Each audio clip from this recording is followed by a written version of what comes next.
নগরে মাদ্রাসা ছাত্রীকে ধর্ষণের চেষ্টা মামলায় গ্রেপ্তার এক ধর্ষক শিহাব।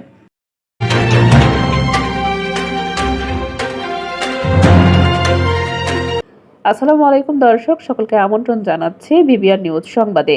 চুয়াডাঙ্গা থেকে সহকর্মী এমআই আতিয়া রহমানের পাঠানো তথ্যচিত্রে দেখুন বিস্তারিত। চুয়াডাঙ্গা জীবননগরে এক মাদ্রাসার ছাত্রীকে ধর্ষণের চেষ্টা মামলায় শিহাব 18 নামের একজনকে গ্রেপ্তার করেছে পুলিশ। আজ সোমবার ভোরে পুলিশ তাকে গ্রেপ্তার করে। জানা গেছে, গত 3 দিন আগে জীবননগর পৌর এলাকায় 9 নং ওয়ার্ড তেতুলিয়া গ্রামে এই ধর্ষণের চেষ্টার ঘটনা ঘটে। এ ঘটনায় মেয়ের মা বাদী হয়ে জীবননগর থানায় একটি অভিযোগ দায়ের করে। এরপর পুলিশ সোমবার ভোরে শিহাবকে আটক করে। পরবর্তীতে প্রাথমিকভাবে অভিযোগের সত্যতা মিললে 7/9/4 খ 30 ধারায় জীবননগর থানায় একটি ধর্ষণ চেষ্টা মামলা দায়ের করা হয়েছে। এ বিষয়ে জীবননগর থানা officer incharge OC Mamun Hossain Biswas জানান, ওই ছাত্রীর মা রোববার রাতে জীবননগর থানায় উপস্থিত হয়ে ধর্ষণের চেষ্টার বিষয়ে একটি লিখিত অভিযোগ দেয়। এরপর আমরা অভিযোগের ভিত্তিতে শিহাবকে আটক করি। তাকে জিজ্ঞাসাবাদে আমরা ঘটনার সত্যতা পাই।